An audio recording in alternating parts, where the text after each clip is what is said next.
yeah. Oh yeah, it definitely is. Now I had to get a couple of things straight and together before we started today's episode. I wanted to make sure that I had the right clips for today. Man, I always start the day off like this, don't I? All right, I guess we're gonna rock out like this today. No, we ain't gonna rock out like that today. We gotta fix this, man. I wish I could get this thing just mounted, but it's not where it's at right now. All right, I guess it's gonna. Nope. We can't go out like that, team. We can't go out like that. We can't go out like that at all. That's way too close. But let's see. We gonna make it right. We gonna make it right. Don't worry. We gonna make it right. Okay, sideways. All right. Finally. Good morning, y'all. How are y'all doing today? It was very nice watching y'all last night. I appreciated that. So, if y'all are wondering, no, I don't wear glasses every day, but these are my blue blocking glasses, and they're supposed to help with everything that comes down from having these lights in your face all day and also watching screens all day. So my eyes were a little bit squinty yesterday after I watched the playback, and I didn't like how they were looking. I'm like, okay, I got to do a little bit of that, and then they were a little bit stressed out over the last couple of days. So we're gonna get it cracking bright and early because we got a long show for you guys today. Well, we'll see how long it turns out to be. But we're going to hit a couple topics today. A couple topics. The first one we're going to hit is we're going to hit this drama in Chicago with Angel Reese. And I don't know what's going on here, but we're going to check it out.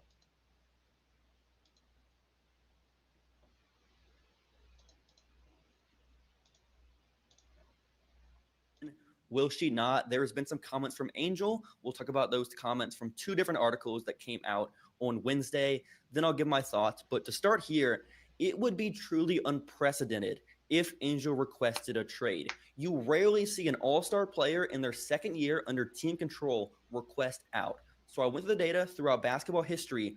One player I could find was Chris Webber on the NBA side. So if you guys didn't know, Angel Reese is not happy with the performance of the Chicago Sky. And she's issued a bunch of comments and statements about it. So we're going to see what's going to happen. Right back into it. State and was traded over to Washington. Outside of that, there's not a lot of examples on the NBA or WNBA side of all-star caliber players, true emerging stars that are defined stars. There's been some players like Chelsea Gray was traded early in her career, but Chelsea Gray did not prove much in Connecticut before she was traded. On the WNBA side, some players that were traded around this point in their career, emerging all-star caliber players, was Brandy Reed, Kelsey Bone, Kennedy Carter. What makes Angel's situation so unique and more closer to that Chris Webber side of things, where Chris Webber requested out, Brandy Reed, Kelsey Bone, and Kennedy Carter were traded because of off-court issues to the point where the teams just did not want them anymore. It's a different level of trade value. It's a different power dynamic here. We've never seen someone with this much power possibly requesting out at such a young age in the history. So for those of you that didn't know, some of the comments that Angel Reese made on the last day or two, where the team needs to get better teammates. The team needs to get better draft picks. The team needs to spend their money a little bit wiser. The team needs to get better with their pay schedule and their salary. So she was talking a whole lot, and we're going to get into a little bit more of the of some of the statements right now. Article that broke on Wednesday from Julie Poe of the Chicago Tribune. Let's read it ourselves. She said, "I'm not settling for the same mess we did this year." She told the Chicago Tribune, "We have to get good players. We have to get great players. That's a non-negotiable for me," which means she is refusing to negotiate without them getting better players. She said, "I'm willing and wanting to play with the best. However, I can't help to get the best there. That's what I'm going to do this offseason." So it's going to be very, very important this offseason to make sure we attract the best because we can't settle for what we have this year. Basically, what she's saying is all my teammates are trash. All my teammates suck. All my teammates are trash. And I need better players. You're going to have to rebuild this team around me. She wants expanded office spaces and training facilities to give the organization a more comparable work environment to competitors around the league. She wants a more dynamic style of play on the court. She wants the Sky to establish a more cohesive identity regardless of personnel. And she wants Coach Tyler Marsh to coach players harder. She is saying that her coach does not coach hard enough. We're gonna get a little bit past this too. We're gonna see some more of this. Believe came from that original article by the Chicago Tribune, but I believe it summed it up a little bit better in the second article, but it was from the Chicago Tribune. That was their report. It says, quote, according to the report, Reese said she doesn't believe her teammates, Rachel Banham or HVL, are capable of leading a playoff team. Guard Errol Atkins is another player on the Sky's roster with WNBA championship experience. Just from this right here, not a lot to take. Haley Van Light is a rookie, by the way. If you remember, she also played at LSU. But she's a rookie. She's a rookie. She has time to get better. Not every rookie is comes into the league and immediately starts dominating the same way they dominated in college. I think in the WNBA, you have seen more rookies dominate as they came right out of college. I can't tell you why that is compared to other leagues, but usually a rookie doesn't dominate. Usually a rookie doesn't dominate. It's less than 5% chance that a top 5 draft pick is going to be the best player in the league. I'm just saying. I mean, that's right, but I don't really get why she's throwing them under the bus publicly. There was also, like you said in the second part, this was from Annie's reporting here. Multiple league sources told Front Office Sports the entire team has seen Reese's comments and that the teammates are unhappy with the direct attacks. Yeah, you just don't want to see your franchise player coming out and saying these things. No, you don't. You don't. Angel Reese is the face of the franchise. That's a fact. And I don't think that that it behooves her to make these types of comments about her teammates. It's especially knowing that they're the ones that have her back every night because she has a huge target on her back every night. So I know that the next clip that we're gonna see about this, it's gonna be an apology, and people are gonna be talking about it. I think we should just get right into it. Not give too much subterfuge about it, and keep it moving. Nope, not the homies. Nope, that's me. Nope. Why does it always do that when I go back? Nope, we're gonna go back to our list. We're going back to our list, and we're gonna do it that way. It was supposed to set right up and play right for me. There we go. They crashing out, blaming the coach because Angel Reese missed a free throw at the end of a game. Let's take a look at what's going on. We have Chicago Sky fans blaming Tyler Marsh. But beneath all the noise lies a simple, uncomfortable truth. While Reese's supporters were busy making excuses, Caitlin Clark was busy making history. This is a story of how one bad game turned into a circus of denial and what it reveals about the state of sports in the social media age. The stage was set for a triumphant return. Angel Reese had been sidelined with a back injury, the kind of mystery ailment that fans talked about in hushed tones, but nobody could quite pinpoint.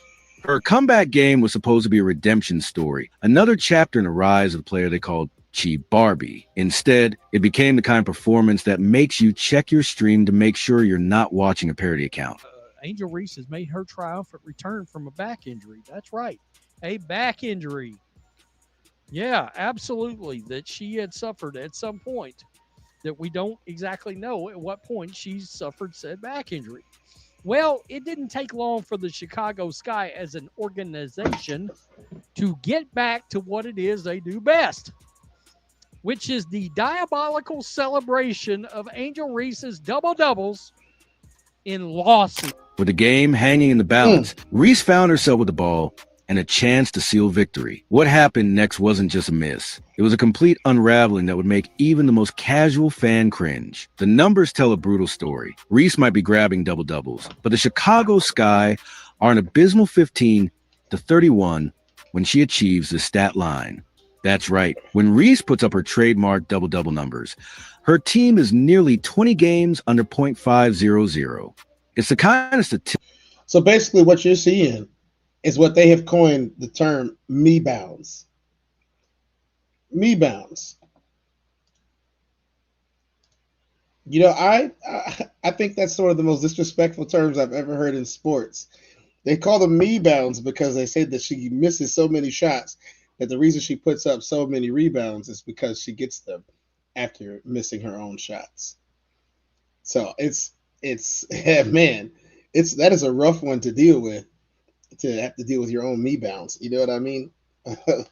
I just I don't like hating on any of the players. Statistic that should make fans question everything they think they know about what winning basketball looks like.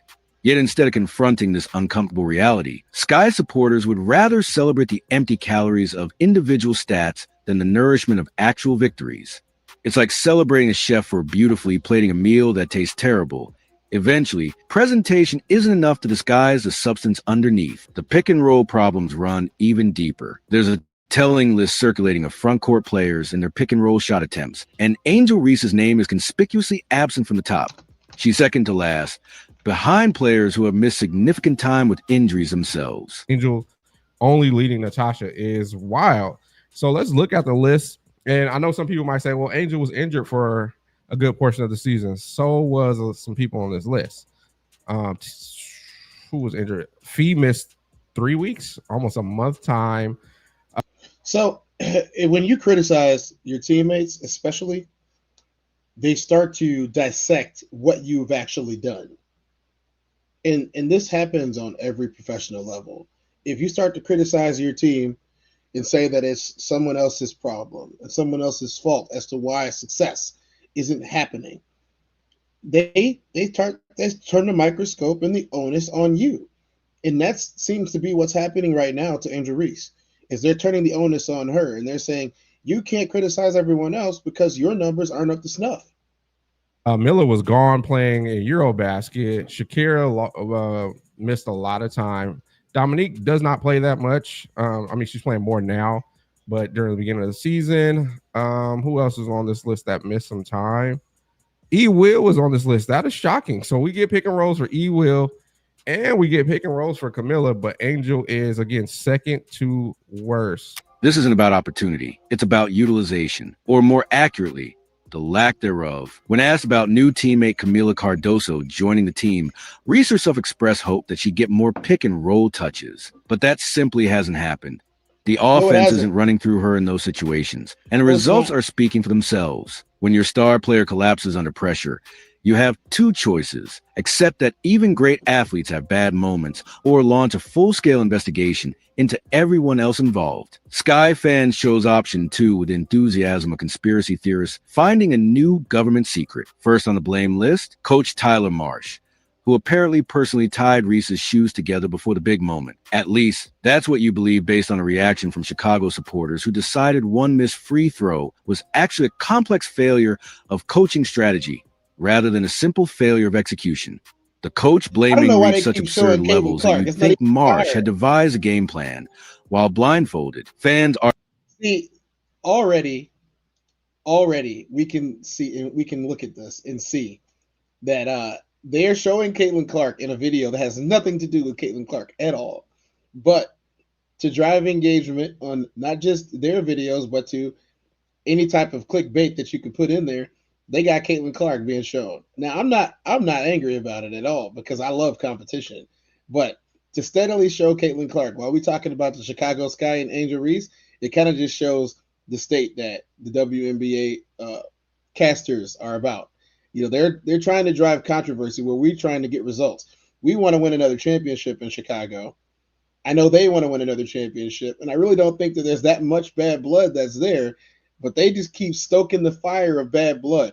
And I think today episode is great because it talks about the harsh reality or the universal truths of things. Here's a harsh reality and a universal truth. And I'm going to cut the Chicago Sky and Angel Reese bashing and all that down to a complete minimum, and I'm going to finish it off with here. The harsh reality. Professional sports is hard. It's hard to win. It's hard to draft correctly. It's hard to pay people right. It's hard to bring people in the stands. It's hard to sell merchandise. It's hard unless you're the NFL.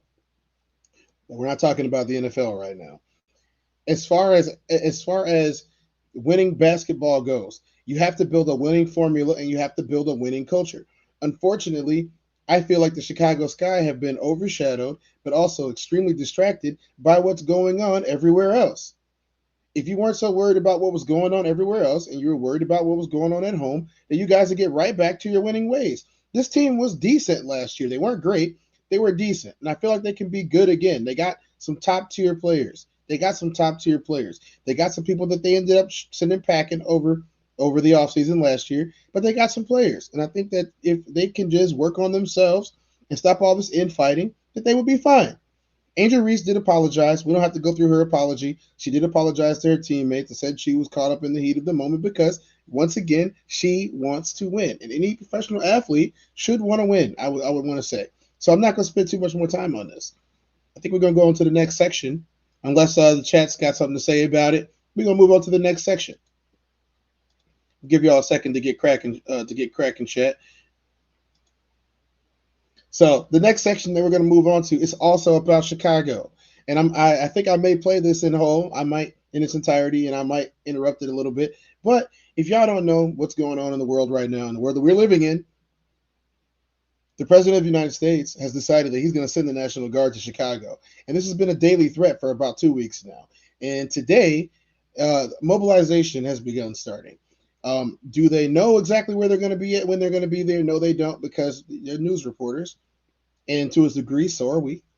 And we're going to watch and see what the news has to say about this, because I think that everybody that is aware should know. We could straighten out Chicago. All they have to do is ask us to go into Chicago if we don't have the support of some of these politicians. But I'll tell you who is supporting us, the people. Do y'all really think, like, to be honest, do y'all really think that they have a real plan for Chicago? Do they know what to do in a place like Chicago with that many people? Of Chicago. So President Trump says the people of Chicago support his plan to send in the National Guard and others, despite city leaders rejecting the idea. As you guys can see, this is the mayor of Chicago on to the right, the mayor of Chicago, the governor of Illinois, and the president of the United States seem to be at odds with each other about what to do about the city of Chicago. The governor and the mayor of Chicago, they don't want the National Guard to show up. And if you were a mayor or a governor, you probably wouldn't want the military to show up in your town or state or city either. But the president seems to believe that it's necessary. We're gonna like I said, we're watching to see what's going on. This is not an opinion piece. Next guest knows the city's crime crisis all too well. 5 years ago, her daughter Jaya was shot and killed while at a convenience store. Naisha Beeman joins us now. Naisha, first off, sorry for your loss, and can you give me your thoughts first off on what the president said? If the governor asks, I'd like to help. If he doesn't, it's going to make it difficult. What would you like the governor to do? I would like the governor to ask for help, because the things that's in place right now is not working. So the first thing that I'm going to point out is Naisha Beeman, bless her heart.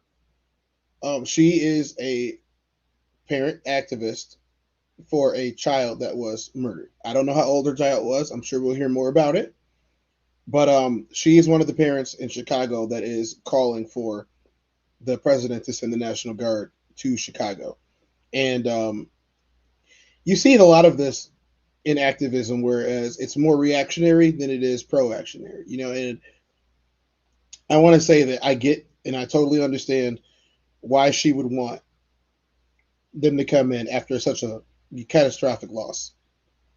Labor Day weekend was a 77 increase in violence since last year.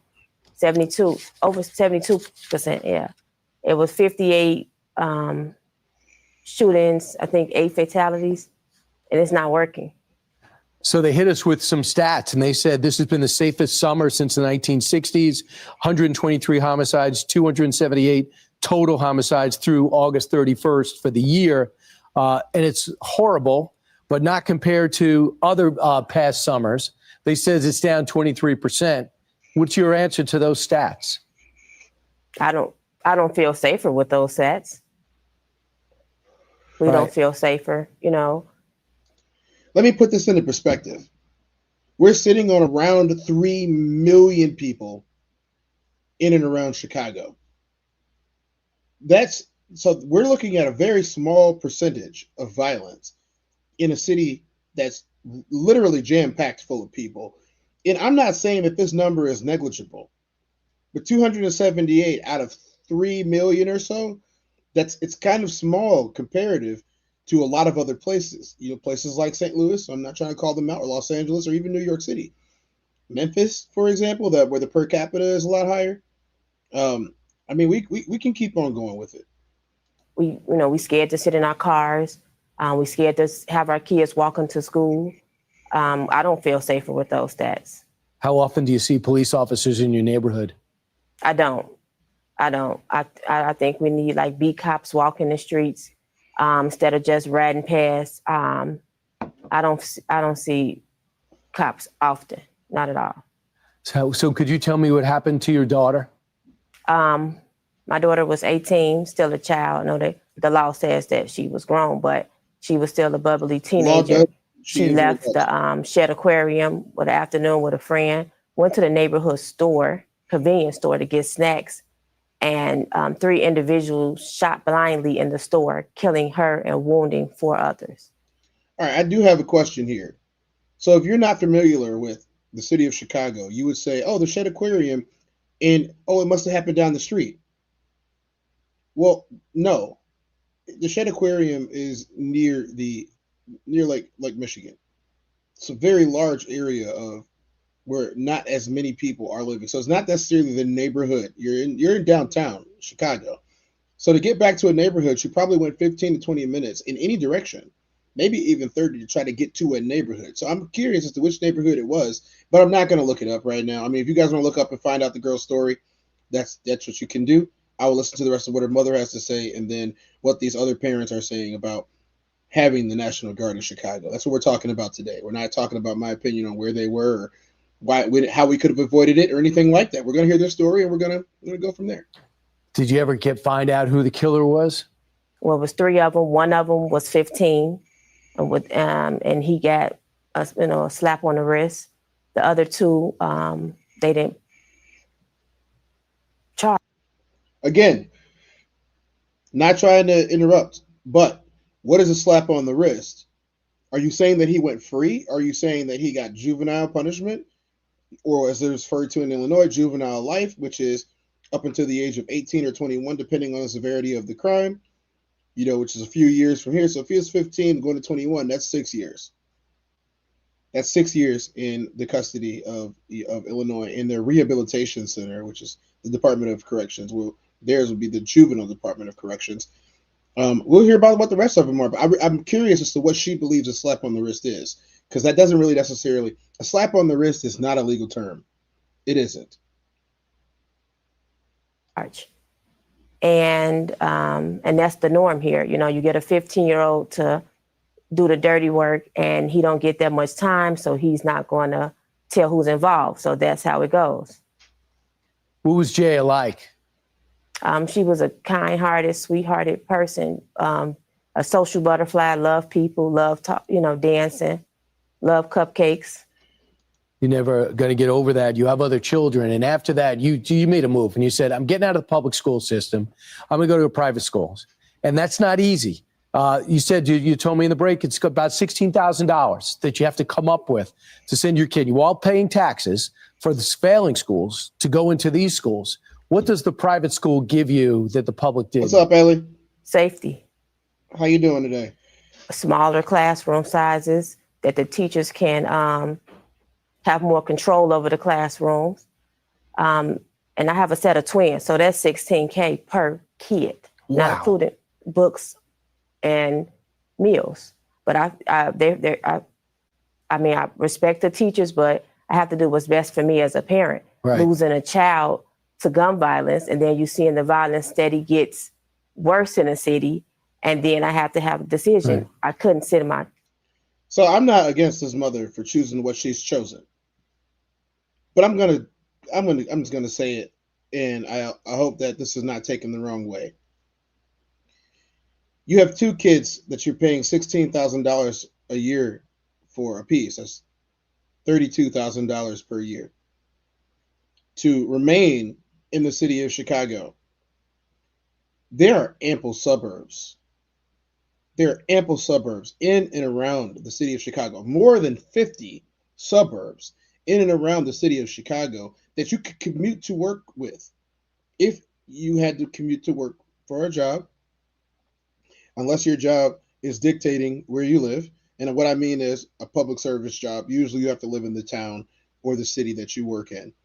I do not know if she has a public service job, but I do believe that I would much rather take that $32,000 and move to a safer suburb if you have those types of warrants of imminent danger living in the city of Chicago. There has to be, this is where the harsh truth comes in at. This is where the harsh reality part of this conversation comes in. If you live in an area that you believe is unsafe because you've had trauma happen to you in the area, it is far better for you to remove yourself from the area than attempting to control the area. I don't know about anyone else, but I moved. I had no plans on moving back, and I'm doing fine. As someone who grew up in and around Chicago, I will tell you that if you have a problem with where you live, don't spend money to stay there. Take that same money that will be definitely more useful outside of the city and move. Take your twins that are still here, move out of the city, sell your house if you own it, move to a nice quiet suburb, a little bit down south, southwest suburbs, northwest suburbs, western suburbs. There's lots of suburbs that you can move to that'll have a lot less violence, a lot less problems, and a lot less trouble. And I am not saying that, oh, just leave the city. That's not what I'm saying at all. I'm saying that you have to be a little bit more proactive about your own safety. Spending $32,000 to send your kids to private school so you can stay in the exact same place doesn't remove them from the environment at all. Because just the same thing that you're thinking, other parents are thinking too. So they're paying there. I knew so many bad kids that got sent to private school because their parents said, oh, we'll just send them to private school and that's going to solve all of our problems. No, we're not going to put into the Chicago public school system. We're going to send them all to private school. So I'm not saying that her knee-jerk reaction is the wrong one. I'm just saying that I would have done something a little bit different. And no, I'm not blaming her for what happened to her daughter. And no, I'm not blaming any parent for what happens to their children and their constituents and their other family members with this type of violence that goes on in a place like that. But to say it's the entire city, it's not the entire city. It's not. And if to be honest, most of the time, not all of the time, most of the time, to get out of Dodge. My stance, Souls, I'm gonna give you my stance on this. My stance is simple. If you're a lawmaker, gear up for what's going to happen. You can't control the president. The fact that there's been decades of violence in the city of Chicago and it's been national news is enough to let you know that they're going to use every tool that they have to try to do something about it, the same way they did in Washington, D.C. For people to say that he won't do it, well, he's proven that he already would. So if you're not someone that's in the position to vote about it, if you're not someone that's in the position to stand up against it, just get out the way. Just get out the way. That's my stance. My stance is you can't fight it. My stance is you can protest all you want, but he's going to do what he wants to do anyway because that's who's in office. That's who won the election. If you truly believe that elections are real, whatever. That's what's going to happen. And parents like this are the reason why. They have a lot of support. They have a lot of support. And to be honest, I can't blame them. I'm going to let her finish her story because it's almost over. And then we're going to move on. Kids to public schools anymore. It's easy to sit in the governor's mansion or a mayor's house and say, there is no problem. Leave us alone. We got it. Listen to former Chicago Mayor Lori Lightfoot. This is not about violent crime. And I don't think we should pretend that this manufactured crisis and his attempt to provoke people in Chicago is legitimate exercise of power. It is not. We also know there are red cities in red states that have higher per capita rates of gun violence and other violent crime that we're not hearing coming out of the president's mouth as the places where he really wants to go. She says, even well, that's for a reason, Mayor Lori Lightfoot. Chicago actually makes a lot of money. Chicago used to be the hub for the entire country. Everything was stopped in the Midwest in Chicago. That's not as true as it used to be due to the more globalization that we've been able to achieve with both trade and moving products. But Chicago used to be a hub, and Chicago is a moneymaker. So of course he's going to focus on Chicago and not some of those podunk red states. Not talking crap, just keeping it 100. Chicago makes a lot more money than them. So what he's doing as a businessman is trying to protect the money. No, she doesn't have the job anymore. She says you don't need the help. How dare you? It's a provocative movement, manufactured crisis. Your thoughts? Well, my daughter was killed under her leadership. Yes, we have other cities with maybe higher crimes, but we're not looking at the population. So of course they're going to say it's higher crimes compared to their population. So it's kind of, we're not safe here. We don't need, it's like forget the power struggle, let's do what's right for the people, the citizen that's tax paying. I'm a tax paying citizen and I have to go out to make sure my kid is safe. I have to pay for transportation that gets them back and forth. Again, we're talking about costs, and I'm gonna take a break on her right now. I'm gonna say what you say. What does my say? What currently doesn't seem like you want the assistance. Well, there's a couple of things here. It's a little bit more complicated than what I want. I'm gonna start from the top. Do I want the city of Chicago to be safer? Yes. Do I think that it's possible? Yes. Do I think that better education is the tool? Yes. Do I also think that something drastic needs to be done? Yes. Am I worried about people's rights being violated? Also, yes. The good news is I don't have to vote. I don't have to go and stand in anybody's lines. I can do this from the comfort of, my imagined living room. And that's what I'm going to do. I think that if it does happen, which it seems to be happening, just to let you guys know, it does seem to be happening right now, that we're gonna have some other questions that come up. We're gonna have constitutional questions. We're gonna have questions of overbearingness. We're gonna have questions of, is this a form of martial law? Does the president have are the National Guard being deployed against American citizens because they're not supposed to? Those are all the questions that we're gonna have. But as far as what I want, what I want doesn't really matter.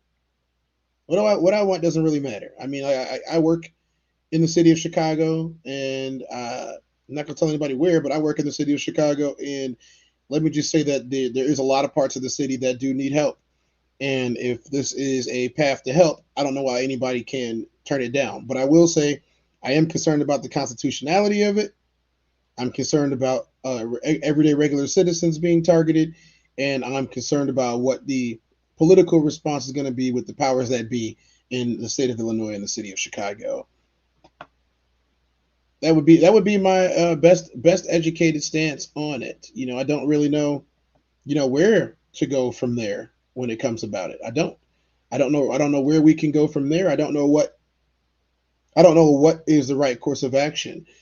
Because safer streets would seem to be what everyone wants, but at the same time, people want less government. I'm going to tell you, when I was in Greece, I saw maybe one police officer the entire time I was there. I was there for like 9 days. I think I saw one police officer the entire time I was there. The people of Greece, a lot of them enjoy the less government presence, but a lot of them also say that it's a lawless country where people can do whatever they want. They both have their plus and their minus. So the harsh reality of all of this, and this is where we're going with this today, the harsh reality of this is these cities can stand to be safer. The universal truth is, I hate to say it, if you don't like it, get out. If you can't get out, then you have to work a little bit harder to get out. I hate saying it, but we're talking about the harsh realities or the universal truth. The harsh reality is, if you're in the wrong place at the wrong time, which none of us ever really know, something can happen to you, and that can happen anywhere, in the safest suburb or in the darkest city in Gotham. It's just the truth of it. I think this is something that's above my pay grade, to be honest. Now, if they want to pay me to stand on the council, then that's what they can do.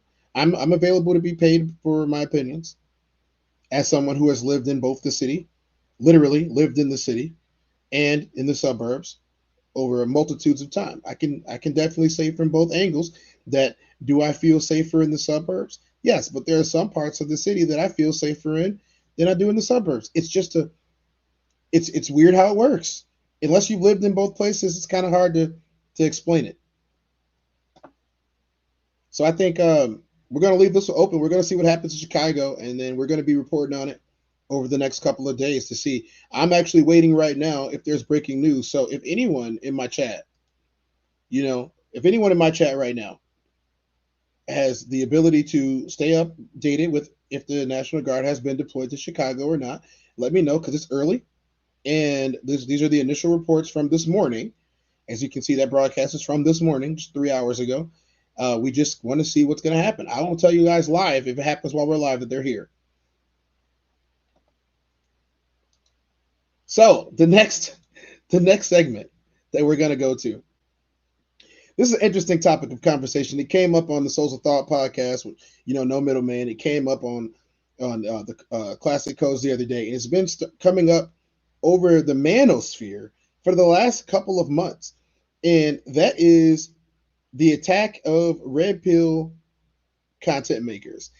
And there are a lot of content makers that were assumed to be red pill content makers that are being thrust out front to attack the quote unquote leading red pill content makers right now. And I think that because we like to keep it, above the waist, we're gonna go and see what this argument is all about. So I don't know. I haven't seen the video yet. Ladies, you might like this if you hate red pill content makers. Guys, you might like it if you like red pill content makers. Who knows? And everybody in between.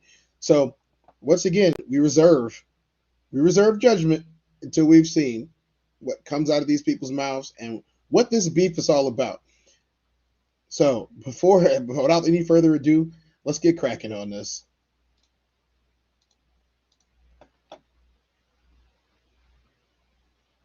MTR responded to the Auburn Preach Manosphere disrespect. This is going to be interesting. Y'all can live whatever y'all want to live. Y'all can. I'm be with my homies.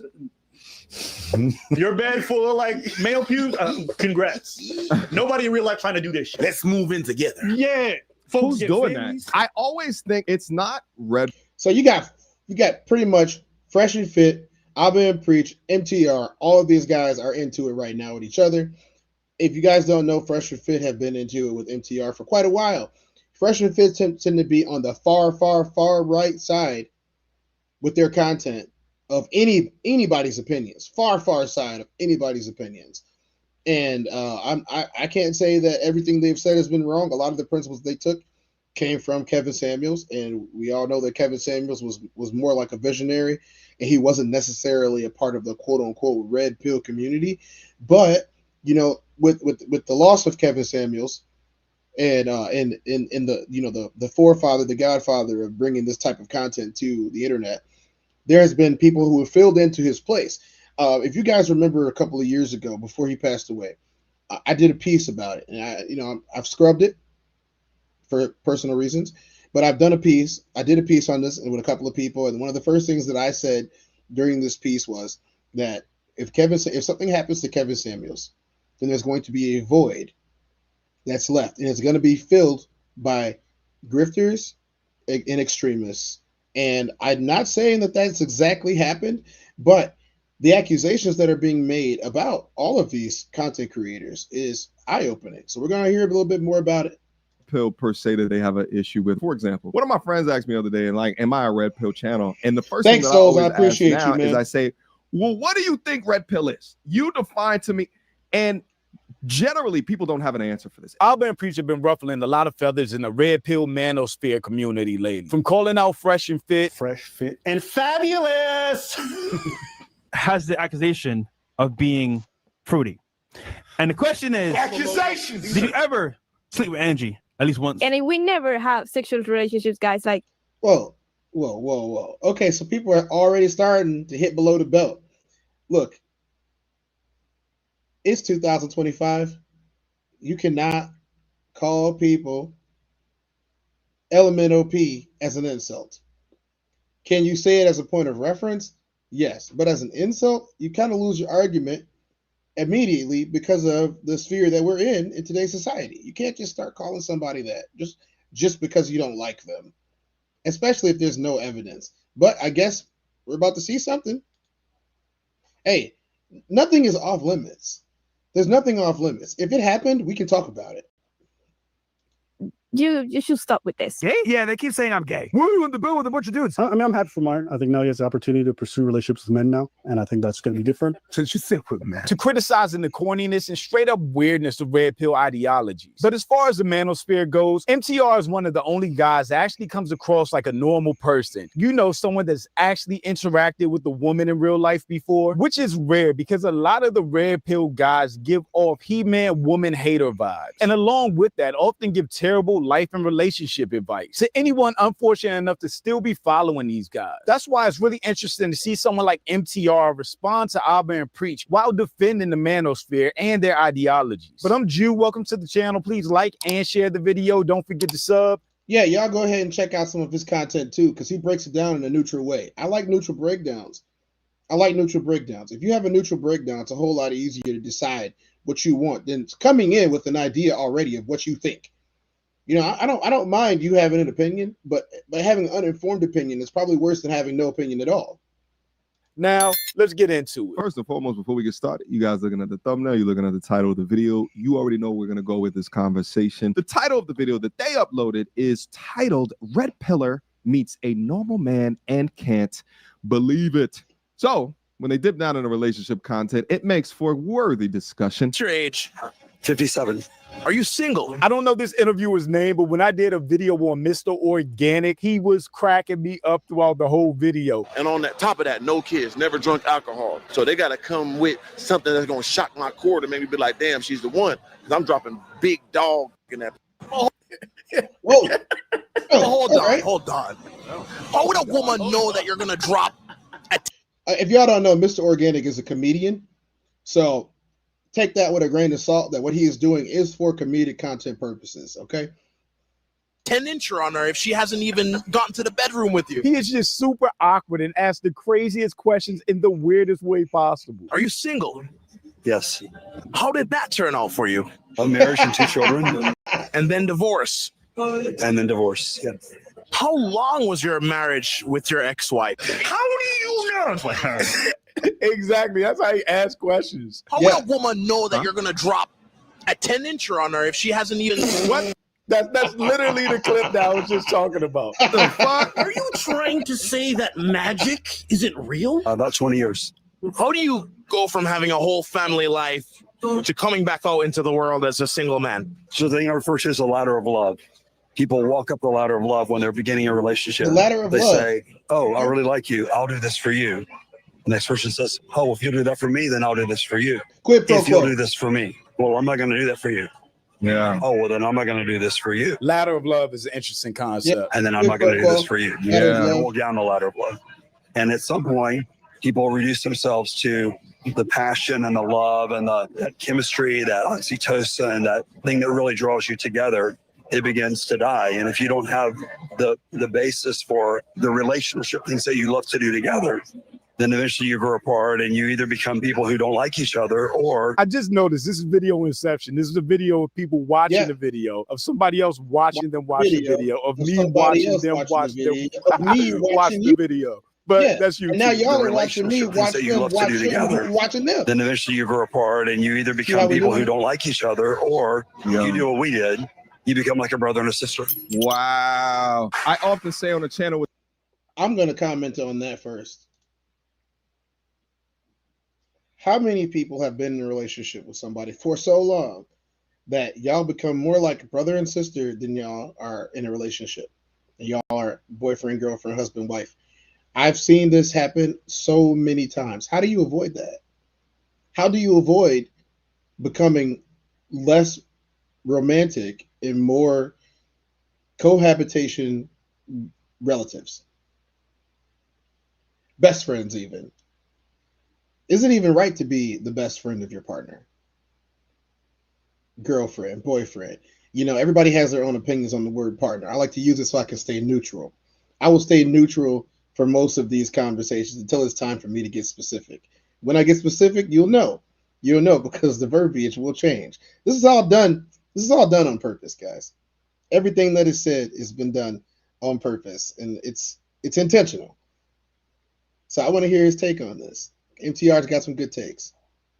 It's so important to hear older men talk about their relationships, right? To talk about their marriages, because oftentimes there's an insight there that often is not unlocked unless you've been into those type of situations. I agree with that, which is why I find it so weird that all of these dating gurus and podcasts are hosted by single people that probably aren't even in relationships, definitely aren't married, and they're giving advice on people. So the thought said it yesterday and the day beforehand that if you're giving some type of advice, a lot of times the only way to give that advice is to have been in the trenches. I do think that you can learn from people who haven't been there, but it hits a little bit different when somebody's been there and they're telling you, "Hey, I've been here, and this is what happens while you're there." So shout out to some people that are agreeing with that. I think that's a W for Souls. I think you got the W on that one, Souls. I think on that comment that you made, the classic about that W might be cemented just saying. People on how to find a successful relationship or the perfect spouse for them, when those people giving the advice haven't even done it themselves. And if we're just talking about red pill manosphere, that's across the whole entire space. You know, like Myron from Fresh and Fit admitted that he got his first real girlfriend at 35 years old. When was the last time you had a girlfriend prior to Angie? Not really.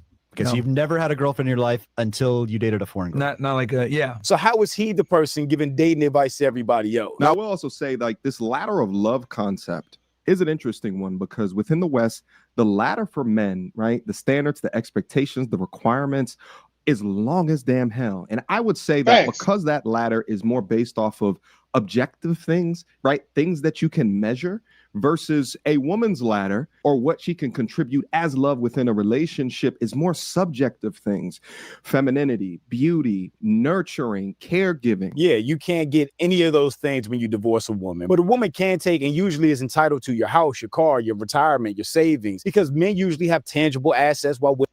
So, I mean, this brings us back to the argument that we were having before the other day. If you're a man, everything that you stand to lose is physical. Everything you stand to lose is things that you produced. Everything that she stands to lose is everything she gets to keep. She gets to keep her femininity. She gets to keep, all of those intangibles that you are looking for when you say you want a wife. But in this case, I think that to some people that might seem very incongruent. It might seem very incongruent. Women have non-tangible assets. Right? Like if a divorce was to happen, and it happens in 50% of all cases, the man's ladder is the only one that's in the goddamn equation, or at least most of it. And why? Because those are the things that you can measure, whether it be that he was, had the most amount of income, and the tangible things is what gets divvied up within a family court situation. And my thing is that most of these men sign up for these contracts and they have no damn idea. They go into it for love as opposed to understanding that this is a business decision. Do you see yourself getting married to a woman again, or is it more of just a life partner thing from this point going forward? So I haven't married a second time, but I'm looking for a while. Why even take that risk? Hey, yo, this is because whenever he talks to people that are single or people that are broken up, he's like, yo, why did you give it up? And when he's with people, are you suffice with this? What he normally does is he asks women why they quit on him. Yes. And then he asks men why they want to get married. Why not just be a life part? Why not do the high value man? He's actually being consistent. It's because you're not paying attention to the gender. Who the gender. Yeah. Why even take that risk? There comes a point in your life when you start asking yourself the question, what am I going to do for the time that I have left? And that's when you start viewing life very differently. You realize that there's a number of days you have left to live, but you want to decide how to make those days Shout out to Great count. Babe. Shout out to Great Babe. You came in a little late on the Angel Reese conversation. You might be a little bit behind, but she can play. She can play, right? All right, let's continue, y'all. We'll go back to that a little later. Anymore about how to build an empire, because I did that. And so when you I was gonna say, like, it's interesting because it's meets normal man, but I don't think this is a normal dude. Listen, dude like this walking around in Miami with the colored goatee, the hat on that low with the Hermes belt on. I bet you he's a multi-millionaire, which is by no stretch of the imagination. I wouldn't doubt it at all. He's got a pretty balanced approach to what he wants. He wants another wife. Yeah, one didn't work out. If at first you don't succeed, try again, right? a normal man. Nevertheless, though, what I find is that in these high value marriages, it's a lot different than the repercussions or the consequences of a divorce within, if you're middle income, if you're average income. But the brother's points about end of life is so important, because no matter the content that we see across the internet, no matter what you're trying to do to avoid or defend, right? Like, all of our lives are finite, and the goal is to be as joyous as what you can with your time on this planet, because you don't know when this shit gonna end. There are a lot of dudes out there that are just like, hey, I'm going my own way, bump these chicks, but you cannot put yourself into a mindset as if they all ain't shit. Yes, it is. Maybe not. That's facts right there. You have to remember that. Like, just because you've had a really bad time dating, whether you be male or female, you cannot put yourself in the mindset that everybody sucks. The minute that you put yourself in the mindset that everybody sucks, you're going to attract what you're thinking about. There's an old school saying in a book that was made. It's called Think and Grow Rich. And just about every millionaire or billionaire that I have met has talked about this book, Think and Grow Rich. And I think that goes a little bit farther than just about your money. Think and Grow Rich needs to be a part of your daily lifestyle. You have to think about your health that way. Think and get healthy. If you think about being healthy every day, you make healthier decisions. If you think about there is good women out there, then you find you a good woman, because you will attract that. That energy is infectious. The energy is contagious. If you have a good attitude, you're yourself. You're not trying to put on airs for people. You don't have to look like you're perfect or anything like that. Excuse me. You will start attracting the things into your life that you want in your life. It's about your mindset first. The first thing that anybody can do is to fix their brain. If you need to get therapy, get therapy. If you need to get a psychiatrist, get a psychiatrist. You need psychotherapy, mix them both together, do that. There's no shame in getting your life together. There's no shame in getting your mind right, as we used to call it. Get your mind right. However you got to do it, get your mind right, because that's the first obstacle, is getting your mind right. You're not going to go into a race thinking that I'm going to lose. You're not going to go into a competition thinking that I'm going to lose. If you think you can lose, then you already lost. Why even compete? You got to go in there thinking we can win this, we will win this, and we will do the best that we can to effectuate that purpose. You can take that same thing into dating. Take that same thing into finding the person that you want to be with, or the person that you don't want to be with. Doesn't have to be, the angel. I found my princess, I found my king, I found my queen. No. Go into it with a positive mindset, but don't be stupid. Don't be oblivious to red flags. Don't be oblivious to facts that are right in front of you. There are harsh realities and there are universal truths. The universal truth is, I'm going to go into this with the most positive mindset. The harsh reality, I may lose, but I'm going to do my best. There's no real in between there. Their last marriage, but the desire to want to be married is still there. Yeah, and he's not lying. Most of them do get remarried because as you age, the prospects of a single man are substantially worse than the prospects of a single woman. I think the prospects being an older single woman are much worse than being an older single man. But like I just said, as a man, you don't want to be the old head in a club or in lounges chasing young women around. That type of person just looks lame and desperate. I mean, Future just put out a picture of getting a haircut and basically getting cooked online. People saying he looks like Morgan Freeman now, or Future Freeman. Just because he's in his 40s now, he's still living that life. Like, it just don't hit the same. And I think that's a vibe for a lot of older men. Y'all could live whatever y'all want to live. Y'all could, I'm be with my homies. Your bed full of like male pubes. Congrats. Nobody in real life trying to do this shit. Let's move in together. Yeah.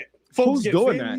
MCR just said who's doing that. That's what Fresh and Fit advised everybody to do. To not live with women, but to live with their friends, to live with other men. Boys be boys. Let's move in together with my homies. Right. No. We got like who does that? Cover today regarding what you should know all right. your girlfriend. Oh, you could be the biggest, most, I guess, tallest, most masculine alpha out there. Oh man, can we cuddle? And before you know it, time passes along and you're like, damn, you become. I see Abba and Preach doing content on like Red Pill, right? Like, I always think like it's not Red Pill per se that they have an issue with, right? Because like, for example, one of my friends asked me the other day, and like, am I a Red Pill channel? And the first thing that I always ask now is I say, well, what do you think Red Pill is? You define to me. And generally people don't have an answer for this. And the reason for that is that The definition of red pill by most people is determined by the person that is giving the information. I mean, you guys see my confusion when they talk about this move-in with men shit. I don't know what they were talking about. And then to listen to this gentleman say this in the haphazard way that he is saying it helps me understand to a degree of the context of why they say it. It's true that a lot of people have the impression of red pill that they have because a lot of people online have been the Andrew Tates and the Fresh and Fits. And they so you got to understand reactionary content. You got to understand, just static. You got to understand reactionary content, okay? These guys are all about reactionary content. They want the harshest, biggest reaction that you can get, the most people seeing it. So they're going to say the most off-the-wall stuff just so they can get clicks. That's why they're in there. And the fact that everybody's reacting to it kind of proves that they're doing it for the reason that they're doing it for. I wouldn't say those are the right reasons, but those are the reasons nonetheless. I don't advise guys to just move in with their guy friends. I don't think that works. I don't advise guys to be mean to women. I don't think that works either. I don't advise guys to treat them like pets. I don't think that works either. I think that there's a fine line between, caring about somebody and patronizing them. I think there is a fine line between it. And I don't think that anybody should dive into that. I think that's all we're going to use from this. But from what I've gathered, and from what I've seen is the majority of people seem to have a problem with red pill content because they use the term misogyny and misandry, and nobody likes those terms because it usually just denotes a certain amount of hatred for the opposite sex. If we're just talking about in binary terms. Me personally, I think that there's always a little bit of wisdom you can get from just about anywhere.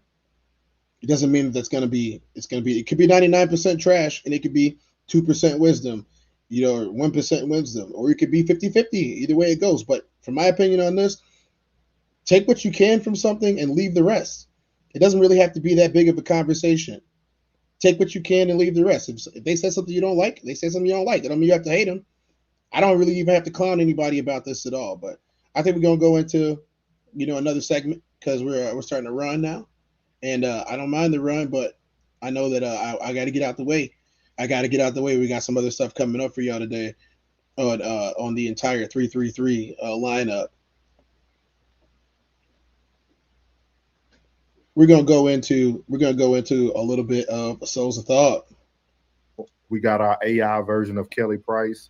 The Devil Wears Prada. This is No Middleman. Souls of Thought. Start off actually shout out Uncle Kelly Plug Price TV. Going in on the sisterhood. Shout out Norris Souls of Thought. April Conversation with South Rain. Yeah. So, Jen, I need you now. You the only one that seemed to be in the chat. I need you on my side.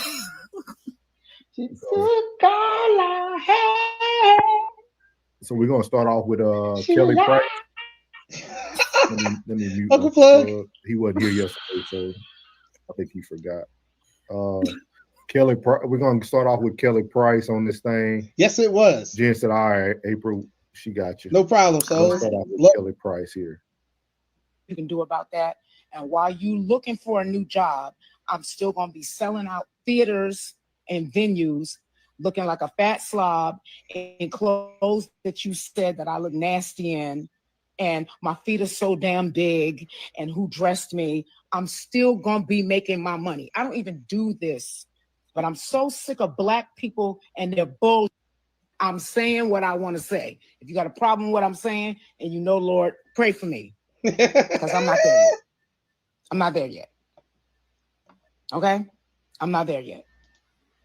Black women, you are some of the most nasty, disrespectful people on God's planet Earth. The things that you say about other black women, but you're an activist and you are educated and you are this and you are that and you are the other. Find yourself, because a degree does not give you class. Find yourself, because a degree ain't gonna get your stupid into heaven. Find yourself, because being a keyboard thug on social media ain't gonna do nothing but your ass whipped when somebody walk up on you that don't know that you don't even know is watching you. I said what I said. So as you see there, man. She said what she said. Kelly Price said what she said. She said, clock it. She have her man walking in the background.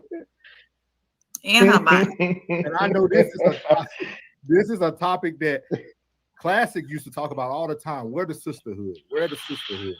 Yeah. And I must tell y'all, there is no more sisterhood in America. They will nationwide. Yo. So we just talked about the manosphere for a little bit, but I'm going to ask y'all that question too. Is there no more sisterhood in America? Where'd the sisterhood go? I know the guys used to have a bros before those rule, which also was, you know, if my guy friend got a girlfriend and she might be cute or whatever, but like it's a rule that none of us go after her, even after they're broken up. There was a rule, right? That's what the guys used to stand on. Man law. They used to have man law. You know, I remember there was a movie called The Sisterhood of the Traveling Pants.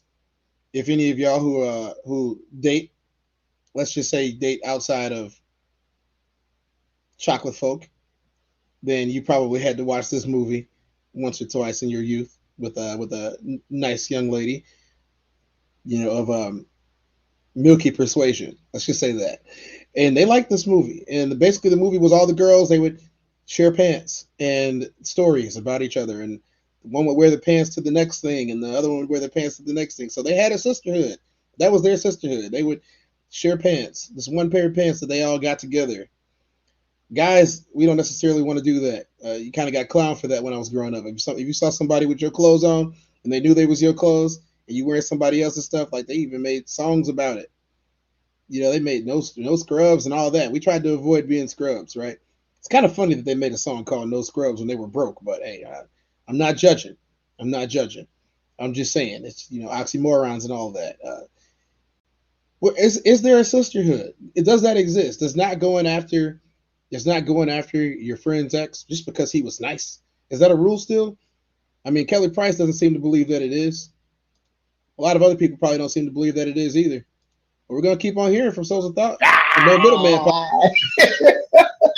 So what do y'all think about what Kelly Price had to say? She crashed out because the women were coming at her in their comments about clothes she had on. They were saying her feet were too big. They had a bunch of just insane things they were saying about her appearance. We all know, first of all, congrats to Kelly. She lost a lot of weight from when she did started singing and everything. With that being said, it doesn't look like women want to stand together. So we're gonna start with you, Soft Rain. What's going on with the sisterhood? Because sisterhood ain't just black. Sisterhood it's across all the way across the rainbow. Mm-hmm. Not the rainbow. Not the rainbow. I'm sorry. All the way across every ethnicity. Thank you. We do too much of tearing each other down instead of building each other up. If she felt confident enough to go on stage to sing, she was up there to sing, not look pretty. And honestly, I saw the outfit she had on. It looked fine to me. Okay. If she's got big feet. She just got big feet. So let me ask you this question. Since I know we got Soft Rain in the chat, let me ask you this question, and we can ask the chat the question too. What sells in this country? What sells around the world? Do the best looking artists, the best looking athletes, the best looking designers, the best looking television personalities, do they sell the most? Are people more concerned with what they look like than the product that they're putting out? I would say yes. If you want to, we talk about taking stances. I would say yes. I would say that better looking people sell the most. Yes, you have your Ruben Studdards and your Adeles, but even they decided that they needed to lose weight. And more recently, Lizzo. They all decided that they wanted to lose weight because they wanted to be more marketable and with their appeal. They want to appeal to a wider audience of people. And the best way to do that is to be in shape, hit the gym, get your supplements, maybe get you some Ozempic if that's what you like. I'm not saying that you got to lose weight. I'm just saying that if we're talking about making money and what's marketable, it seems to be that the better looking, more in shape people are the most marketable when you're on that type of scale. I think that's what type of scale that they're on. So Is she talking about the fact that she had to lose weight and that she had to work out and she had to, refine her physical appearance to, in the way that she presents herself? Yes, I mean they have whole award shows and showcases like the Met Gala that are just about how people look. That's not about having talent. It's about what you're wearing and how you look wearing it. And for the most part, the people who are fittest, in shape, look most youthful, vibrant, those types of people are the ones that they gravitate towards. What's that got to do with my opinion? Nothing. It's just harsh reality or universal truth.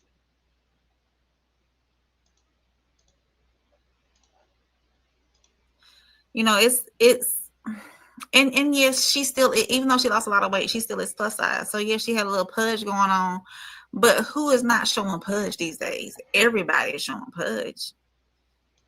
No, they are not. Angel Reese isn't not showing pudge. Kayla Clark ain't showing no pudge. Most of the Lingerie Football League, when they were out, or the LFL, the Legends Football League, as it has come to be known, they're not showing pudge.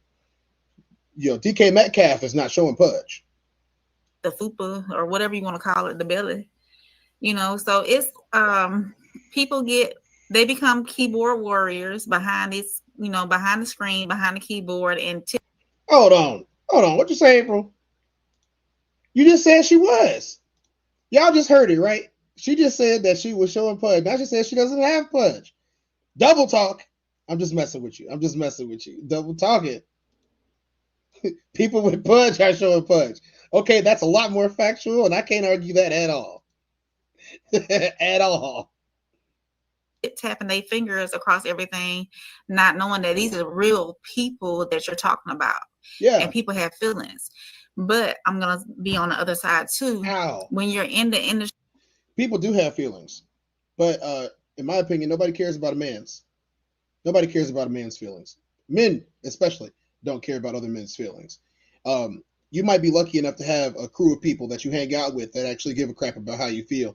But if we're being honest here, nobody cares about men's feelings, at least from what I've noticed. Even when you were a kid, you fall, you scrape your knee, you're sniffling and you're crying, suck it up. That's what we were told. Is that the right way to do it? Maybe. Yes.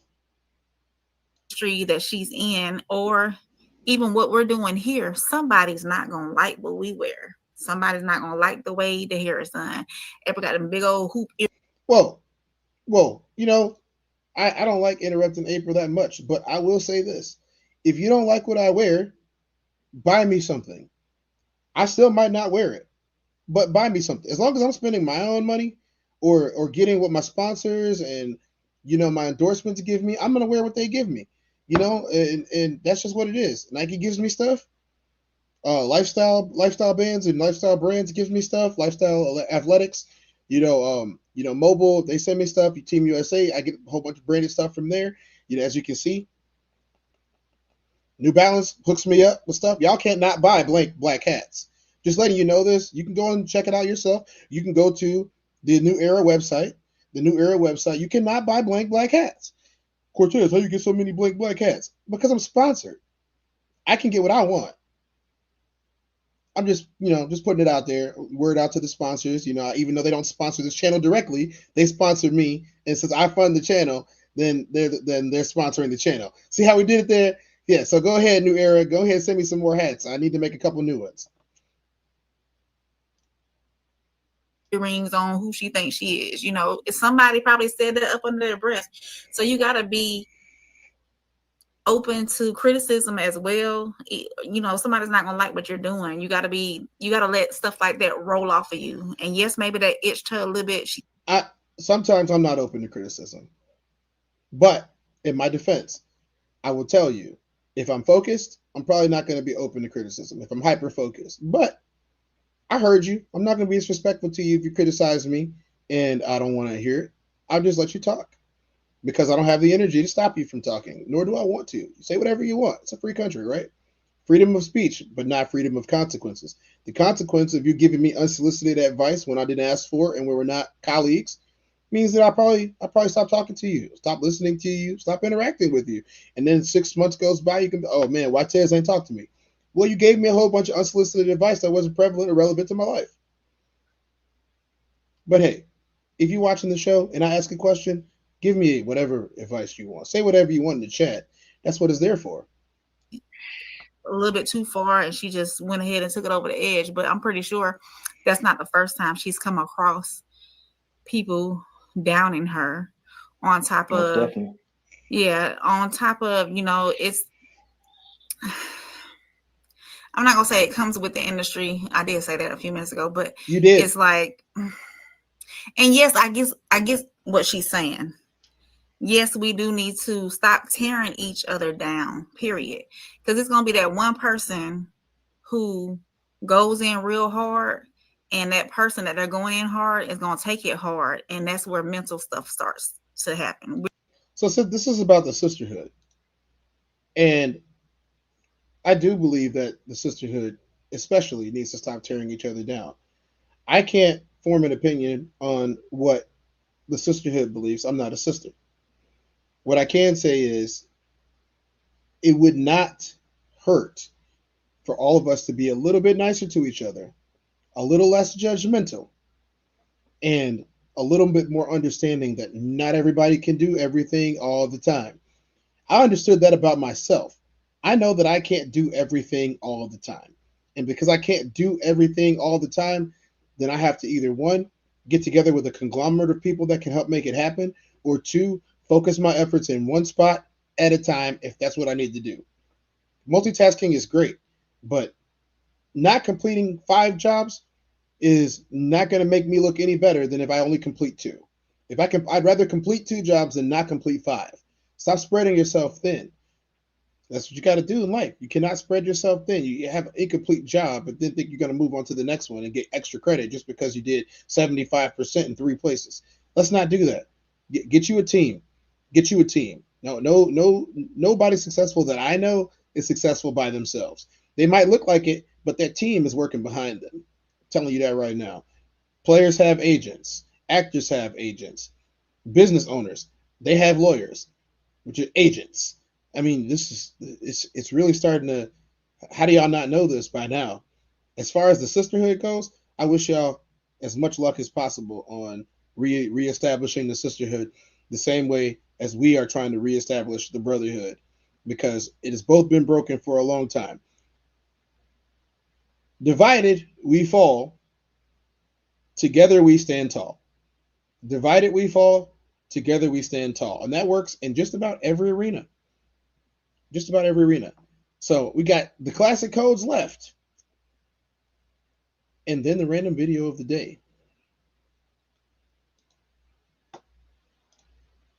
If y'all have thoughts on the sisterhood, feel free to let me know how you feel about that. I want to hear it. I'm sure that everybody else wants to hear it too. But let's move into the classic codes with Classic. TikTok reaction. We finna listen to Gilly the Kid pop a little English about a few things. Oh, that's actually pretty cool. And then I want Building a winning drive team. home a message for y'all. Building a winning Let's team. get it. We're right into that. Get away from you. The niggas you gotta get away from you is the niggas. I don't know if that's gonna work.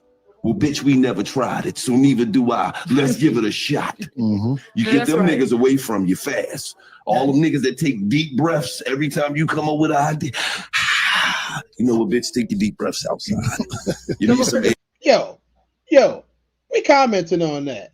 We're gonna comment on that right now. I'm tired of that.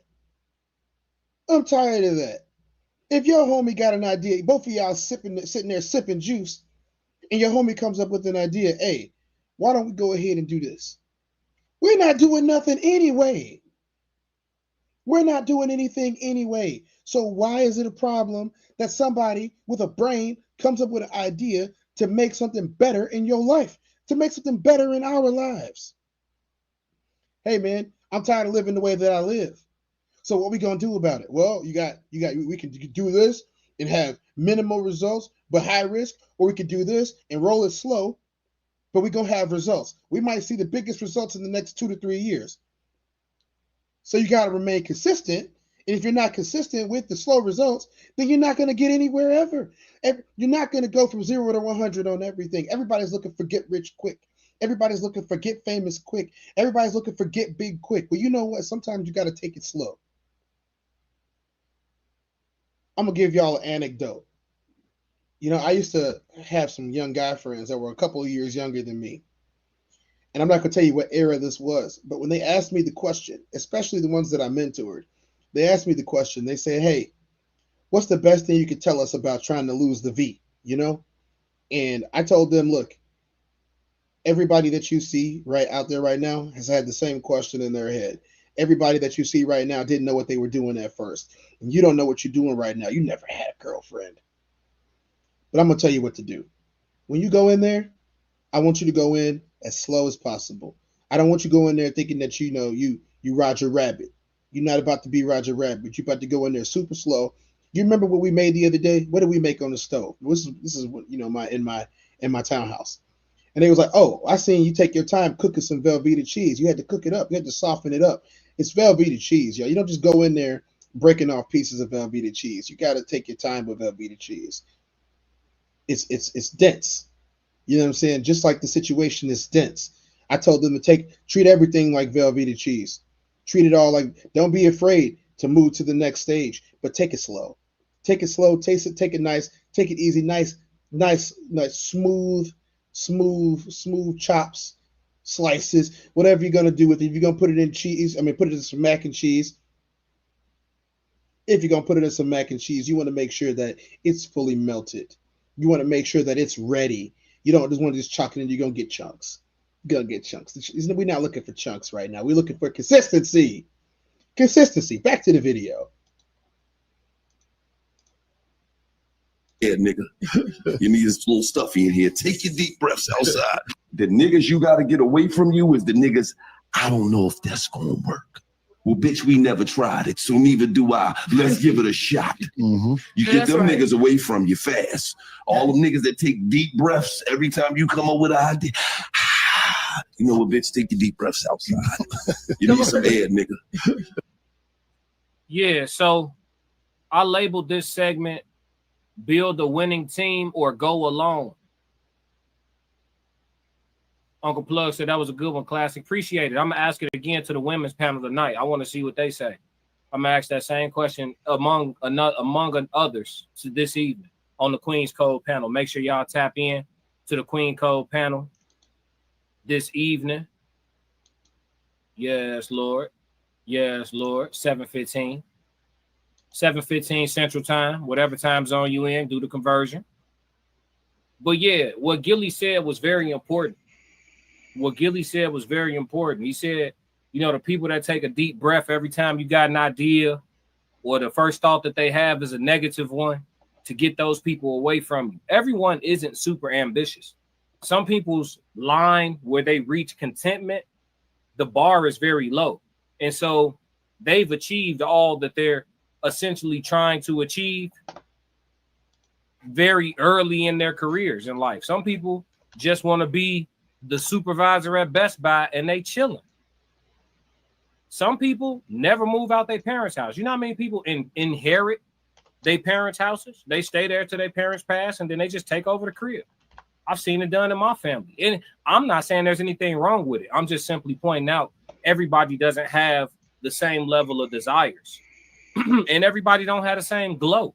Everybody wasn't made to be a superstar. Some people was made to be a high-level support system. And that could be a man too. Some that's why the term right-hand man. Some people, some of the best superstars, LeBron, for example, with his team. He got Rich Paul. Ain't that his boy from way back in the day? Yes. You know what I mean? Like, you got to understand, like, some people know their role. Hey, listen, this is the star. How can I assist the star and ultimately, from a business perspective, eat as well? Eat with them, not eat off of them, but eat with them. When they eat, I also get food. You understand what I'm saying? That's a big one right there, guys. That's a big one. Not everybody is Michael Jordan. Not everybody is LeBron. Not everybody is Kobe. Not everybody is the number one shooting option. It takes a team to get there, especially if you've been in a team sport. I know, and especially with football, that a lot of the major focus is on the quarterback.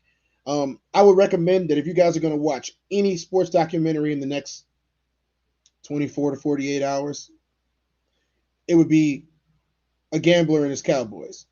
I think a lot of the truths that we talk about, and even some of the speculation that we've had over the last couple of weeks about what's going on in Dallas, will show up and turn up in that documentary. It'll show you how the man thinks, why the man thinks that way, and how he's valued other players of star caliber, much higher star caliber than even Michael Parsons. But not to digress to that, building a winning team. See, he bought a team and he built a team from scratch because he pretty much gutted the entire organization after he bought it.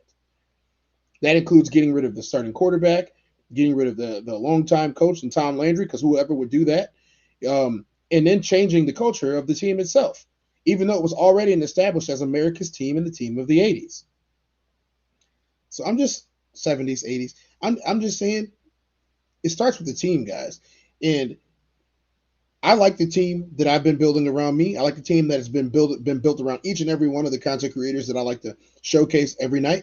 I like the way that we have camaraderie and we push each other to go to higher levels than just by ourselves. Yes, it might look like we're by ourselves at times, but trust me, we are not alone. We are not alone. And we are taking everything by storm because we refuse to settle for cheap pops. We refuse to settle for just virality. We have our voice. And now that we have our voice, no one's going to take it from us. No one's going to take it from us.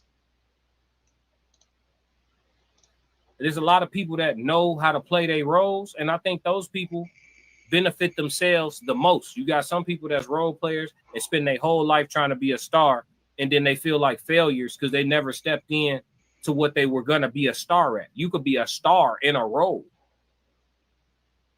You could be a star in a role. So, one of the best role-playing stars that I have come across in my time of watching sports is Robert Horry. Robert Horry has been a role-playing star that ended up with 7 championships. And the reason he ended up with 7 championships is not because he was the best player on the court, not because he was trying to be the best player on the court. He understood his position. He understood what was required of him. Ron Harper was like that. Steve Kerr is like that. Phil Jackson was like that. There are a lot of players who understand their position. Dennis Rodman is a great example of someone who understands what their job is. His job is not to score primarily, secondarily, or tertiarily. His job is to make sure that the guys that can score get open. His job is to make sure that he can get the ball to the guys that can score. That was his job. He made the job way easier on everyone else when he did his job. And you know what? I don't blame him one bit for being the way that he was. When you got people around you that's, negative minded, or, the first thing they think about is fallout, not how can we do it? But even when you bring up the fallout, it's the way you bring up the fallout, right? When I think about a new idea, I also think about where it could go wrong so that I could think about ways around it, not so that I can use it as an excuse not to press go. Y'all hear me though? Classic. So that's why I titled this Build a Winning Team, right? You get some like-minded folks with you, tap in with them, and then push forward like that until y'all get to whatever the mountaintop is that y'all set. Or it's a situation where just be a lone wolf, be a one-man army and just get active. Like my slogan is on the Classic Codes, even though I got the best chat on all streaming platforms, I didn't know it was going to end up being like that. Shout out to Chat 333. Classic. I didn't know it was going to end up being like that. You see what I'm saying?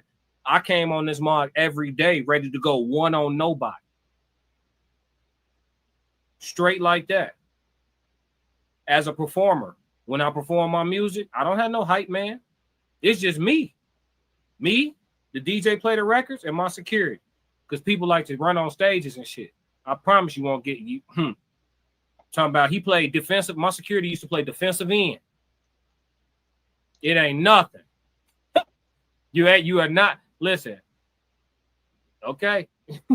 But anyway, that's off the point. But listen, build a winning team or go alone. But failure is not an option. The only way you fail is if you hold on to the dead weight. If you allow the anchors to be anchors. You got to lift the anchors up. You got to lift the anchors up. If you're trying to get some motion, the anchor's still in the ground. You got to pull them up. So Gilly ain't said nothing wrong. That's in more areas of life than what you realize. You cannot be firmly rooted. And this goes into a little bit of what we were talking about before. You have to uproot yourself from your area of comfort if you want to grow. If you want to grow, you want to uproot yourself from your areas of comfort. If you got things that are holding you back, if you got naysayers in your camp, of course you're not going to be nothing better. You got people telling you what you can't do. How can anyone be better when people are telling them what they can't do? I wish I would. I wish I would being around a bunch of people telling me what I cannot do. Oh, you can't do that. You can't do that. Oh, you're not 6'8". You can't do that. Oh, you didn't have the right training. You can't do that. You don't have people looking for you. You can't do that. It don't matter. None of that matters. Oh, you ain't even got the right equipment. You can't do that. Let me tell y'all a little secret. I have been very successful in sports. Very successful in multiple sports. And I never had the right equipment because we didn't have enough money. I'm the oldest of seven. I'm the oldest of 7 kids, 5 boys and 2 girls. I'm the oldest. I never had the right equipment. Everything that I had at the beginning was hand-me-down. I didn't get nothing new. I remember I got my first new pair of track cleats when I was towards the end of my senior year of high school. I went to the Junior Olympics as a junior in hand-me-down cleats. Hand-me-down cleats. I was wearing cleats in sprints that were meant for middle distance.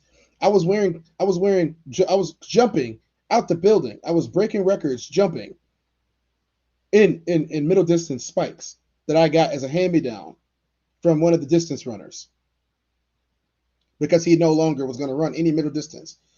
And I wore them for 2 years. I was wearing the wrong color spikes at my new school because they were colors that were related to the old school that I went to. We didn't have any money for that. I got a job. I got a job. I have been working my entire life. I got a job just so I could buy equipment. When it came to football, I had to go to work. I missed the Nike combine that came to my school. Nike had a combine at my school, and I missed the whole first hour and a half of it. I caught 7-on-7. I caught the drills. I caught the individual, and I caught the combine section of it. But I missed everything else. I missed the free giveaways. I didn't get the Under Armour. I didn't get the shoes. I didn't get the gloves. I didn't get the shorts. I didn't get any of the cool headbands or under, the head thing that I love to wear on top of my head, the little compression hat. I didn't get none of that stuff. I didn't get none of the cool hoodies. I got nothing. Nobody saved me anything. Nobody cared. I was just a guy, underprivileged guy who parents got divorced that had to be at work. So nobody cared. They didn't think I was going to be anything. I changed my own perception, and it wasn't based upon what they thought about me. I knew what I could do. And I was going to do it. And I might not have the right spikes, but I'm going to have some spikes. I wore lineman spikes the first 5 games of my high school football career. Lineman spikes. I was running around in these big clodhoppers. If y'all know what clodhoppers are, yeah, look like Frankenstein boots. I was running around in those on turf and grass. It wasn't comfortable. It wasn't fun. My feet hurt every day. They weren't even the right size. But I told myself that I wasn't giving up on myself. I told myself that I was never going to give up on myself. Yeah, it started with just me at first. I had some silent supporters. Ain't nothing wrong with some silent support, y'all. But I had some silent supporters. And let me tell you, I don't do this very often. But I would say that my career in sports, oh man, it's not showing up. This is a trophy case full of rings, a couple gold medals, and full of some rings. All of these have my name on it. All of these are victories. I keep them in there, keep it close to me. It lights up and stuff, but I'm not going to do that to y'all. For those of y'all that have epilepsy, blah, blah, blah, blah. I'm just saying, you have to believe in yourself. You have to be resilient. You have to persevere. Nobody said it was going to be easy, especially if you don't have a team. But if you don't have a team, then you got to go it alone. But let me tell you, when you start building your team, make sure you stay loyal to that team and make sure that team is loyal to you. I just thought that was interesting when I saw that. And I actually seen this clip a while ago, but I just wanted to bring it to the forefront today and pop a little shit about this. The chat talking though. Uncle Plug said, me, Souls, and Classic tries whatever. If it fails, fuck it. Do something else. Keep that shit moving, fam. Facts. Facts. Learn from whatever you went through and get right back active. Soft Rain says, sometimes you can't share all your ideas with everyone. Not everyone gonna root for you, and they'll always be waiting on you down. I'm gonna take it a step farther. You don't share your ideas with anybody that's not a part of your camp. They're not a part of your camp. Don't share your ideas with them. They're only gonna shoot them down because they don't have the vision. And before y'all make vision jokes, for those of you who are late, I'm wearing blue blocking glasses. These are to protect my eyes from all of the light that I have coming into my eyes all day, watching everybody's shows and supporting, as well as watching my own stuff and being in front of this camera, having these screens in front of you all day. You got to protect your eyes, guys. I was looking a little bit tired the last couple of days because I put in over 70 hours of work outside of this, outside of content creation, outside of streaming, outside of, searching for things to tell y'all about and talk to y'all about and to get opinions on. I put in over 70 hours of work outside of that, including a little bit of DJing at that too. We ain't stopping until we get where we want to go. Yes, I had to hit the gym. Yes, because I got a game coming up. I'm going into the Hall of Fame in December in Hawaii. Yes, I got a game coming up. I'm about to go ahead and do my thing again. But what I'm saying is, you have to persevere. You have to be consistent. You have to be resilient. You have to be able to come into it with a mindset that the only person that's gonna beat me is me. And then I got the team behind me. If the team is behind me, they strong. If they stronger than me, great, because I know how strong I'm at. So if they come in at with the same stuff that I'm coming at, and they got to get stronger, and I got to get strong. We got to keep getting strong. Iron sharpens iron, y'all. Aluminum don't sharpen iron. Iron sharpens iron. You meet iron with iron. You make iron with iron. That's how you build your team. If somebody not iron, they're not on your team. Y'all don't mesh very well. Y'all might be oil and water. Unless that's what you're trying to go for, that oil and water effect, y'all don't work together. Y'all got to be able to sharpen each other. That does not mean that you're both always right. It just means that you both understand the goal. You both understand the objective, and you both have the best for each other in mind. You can take that into your dating life too. You both have to have the best in mind for each other. Downfall. Facts. That's a fact too. Uncle Plug said that's why you choose wisely and act accordingly. Classic. Come on. Choose wisely and act accordingly. That's facts. But yeah, it's imperative, man. I think a lot of people, the line between like you just having some talent and then actually crossing over into realizing the success that your talent the potential success that your talent breeds for you, crossing over into realizing it, that becomes about intangible sometimes, right? Yeah, it does. It does become about intangible sometimes. It really does. I'm gonna go on a small tangent about this. When I coached the youth, there was a cemetery very near to where we were playing at that day. And I looked each and every one of those youngsters in the face. And I said, everybody in that cemetery had ambition. Everybody in that cemetery wanted to win. There are so many ideas that got taken to the grave. Some of those ideas were pushed down by the people that were around them. They said, you can't do it. So you got it inside of you to not do it. And they took it with them to the grave. There's a whole lot of ideas inside of coffins. There's a whole lot of ideas inside the mausoleum. There's a whole lot of potentially world-breaking revolutions inside of those crypts. I'm not going to let it happen to me. I wasn't going to let it happen to that team. Every time we go out here, we're going to give it everything that we've got. Even if what we got ain't as much as what they got, we give it everything we got. We're going to make sure that we measure up. We're going to make sure that we measure up. And that's the attitude that you need to have. You need to have the attitude that I'm going to measure up regardless. Mostly because they don't want to win as bad as I do. The other people on the other side don't want to win as bad as me. They never have. You might beat me today. You might beat me tomorrow. But I'm going to keep coming back, and I'm going to keep trying to beat you until I do. Because the goal is not, let me explain this the best that I possibly can. Your distant goal can be to be the best in the world.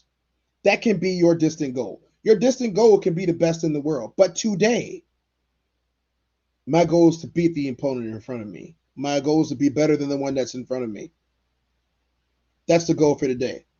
There's an old saying.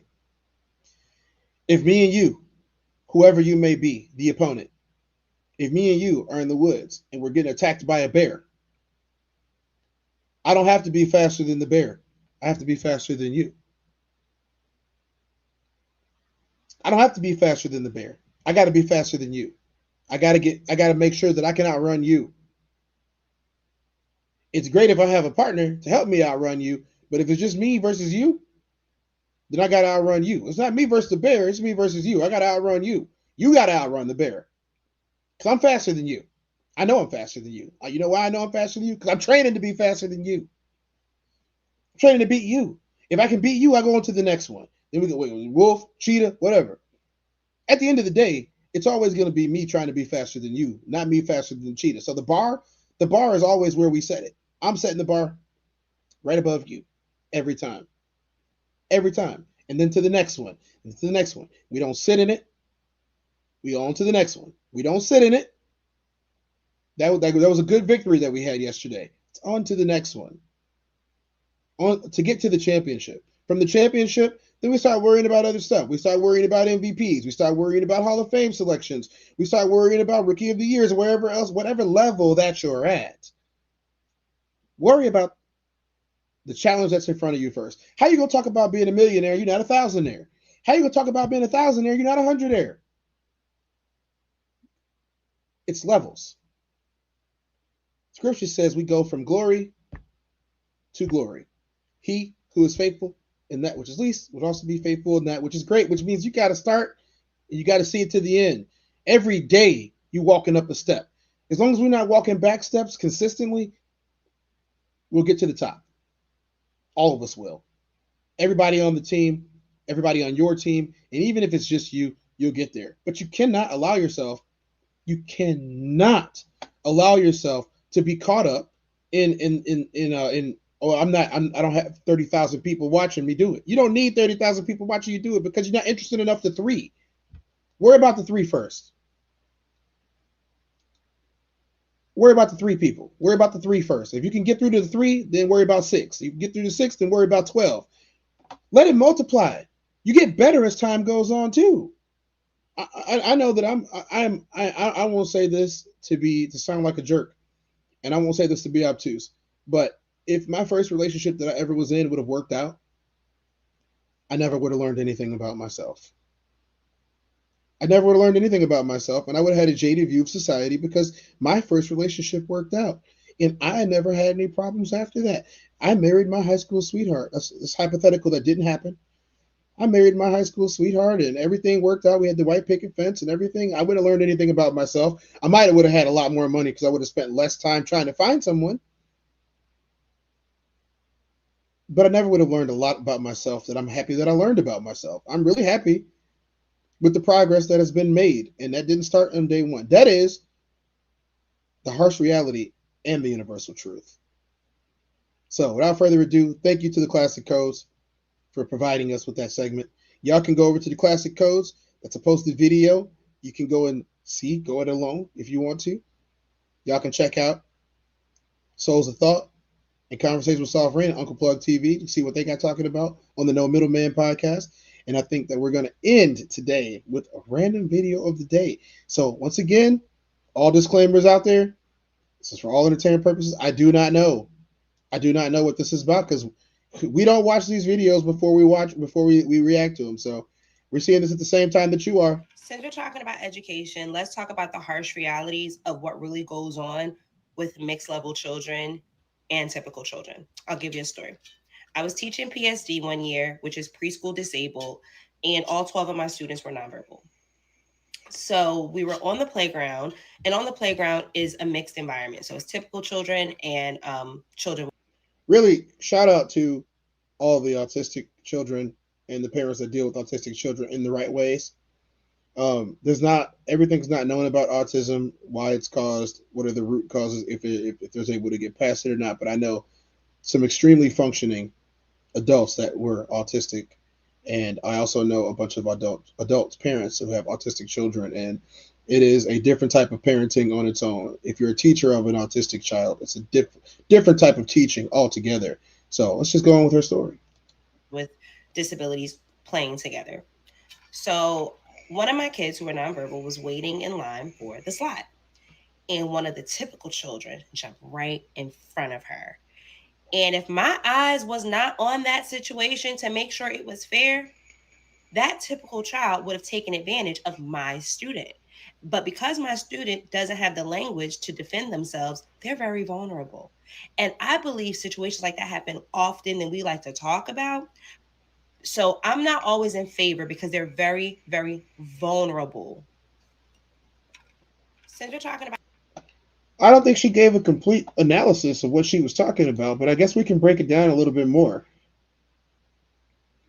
I'm not extremely well versed on autism. I just know that I have a lot of autistic friends who have autistic children, and had to experience coaching an autistic child.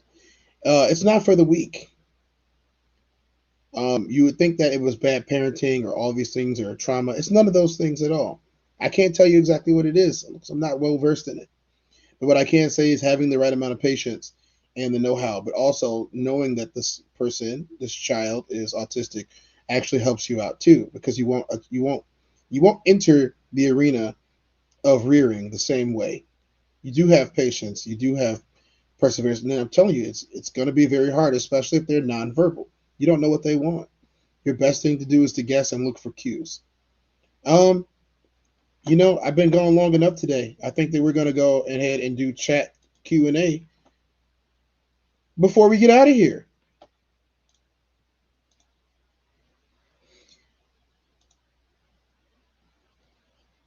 What y'all got for me today, chat? Any questions that you guys want me to answer? It can be personal.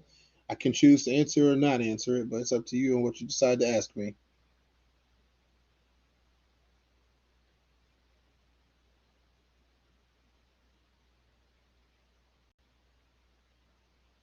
Well, looks like chat is not about asking me any questions today. Maybe they're a little bit backed up on the feed. Who knows? But I'll give y'all my closing statements of the day, and then we'll go ahead and get out of there for that. Chat, I just want to say thank you guys once again for being in one of the best chats in any space that I've ever been in. I appreciate everybody that's come over from the Ben Podcast Network to watch me on here as well. And we haven't cut ties with them at all. We still found the Father over there, and we still support our brothers who are still doing content over on the Ben Podcast Network. Y'all might see me over there sometime, especially something I need to talk about. Head over to the DDOG Podcast. We also have one cast from the DDOG Podcast that was simulcast here. Please support the DDOG Podcast. That is my sports channel. It is sports and wrestling. So if you're a big fan of sports and professional wrestling, go over there and watch that, especially football. I want to thank you to Soft Rain. Thank you to Souls of Thought. Thank you to Uncle Plug TV. And thank you to the Classic Codes for providing us with more content to react to and talk about and share. I think the verdict is very, very clear on what is a harsh reality versus a universal truth. We got comments. What made you decide to create content in this form? Well, I wanted to create content in this form because a lot of the other content creation forms that I was doing were very limited. Twitch limited me on just my video gaming because that's the audience that I built on Twitch. If you looked at some of my older videos on here, a lot of times they're just videos of me playing very well in the game that I chose to play. I've been playing this game since 2019. I played a game called Titanfall 2 before that, and I just felt like what I wanted to talk about and what I wanted to say wasn't always being correctly shared in a way that I would put it. You know what I mean? So it's like I wanted to put my own spin on not just world news, not just sports news, not just the popular take or the hot take. I didn't want yes, thanks off Rain for watching while you're at work. I didn't want to just be another talking point head of somebody that just comes out there and makes lazy content, just or just laughing reaction videos. I felt like that's a bit disingenuous. If a lot of the stuff that I do is unscripted and it's off the cusp. I think that there is a market for it. I think that there's a market for real conversation that almost every therapist, especially relationship therapists, relationship coach, advisors, they say that we don't communicate enough. And I like to convey that there are opinions that I do have, but there are also facts that I believe in. And a lot of times my opinion might not necessarily be a fact, especially depending on what arena that you're in. So I welcome feedback on my opinions. I welcome feedback on my perception of facts. I like to see the world from other people's point of view, even if I don't agree with their point of view. I like to see what we would think would be ideal and utopian, even if utopia and ideals don't exist. So I'm a true believer that if you have a voice and you have the ability and you have the technology to get your opinion out and you're comfortable enough in front of a camera to talk about it, if you can bring up instances of things that you think other people might have missed when they were talking about something. I do that a lot. I do think people miss points, very good points.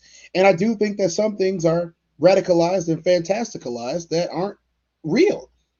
And I like to expose those things. And the best way to do that is if I'm in control of what I'm putting out and I don't have the same agenda as everybody else. Let me tell you guys, getting rich was not the point of me being able to put my voice out there. As you can see, I'm a talker. I'm a communicator. But I only talk when it's warranted. I only talk when it's the right space for me to talk in. And what better space for me to talk in than one where I created myself? It wasn't necessarily about leaving shows and not being a part of other communities. I'm still a part of the communities. I'm still a part of their programs. I have no problem going on and talking to them. Some of these people are my closest friends. The Tez Down, was about whatever I wanted to do, whenever I wanted to do it. There is no script. There is no format. I can just do whatever I want to do when I want to do it. If it's good, it's good. If it's not, it's not. But at least I got it out of my system. Hopefully, people get something from it. That would be great. But more importantly, I hope I get something from it. I hope that I learn more about myself every single day that I come on here. And also having something that's all mine, that's consistent, will get me to the next level that I need to get at in my life. That doesn't mean just monetary value. We're not monetized on here yet, but we do abide by the guidelines, because if we were to get monetized, I wouldn't want these older videos to be stricken. I like the journey. I want to be able to look back at this in a year and say, wow, a year ago you were putting in work, and a year in the future you're still putting in work. And that's where my bar is. My bar right now is being consistent and not becoming weary in well-doing. I think I'm helping. I hope I'm helping. But most of all, I'm helping me. I'm helping me. How can I hope to help anyone else if I can't help myself? So I hope that answered your question, Souls.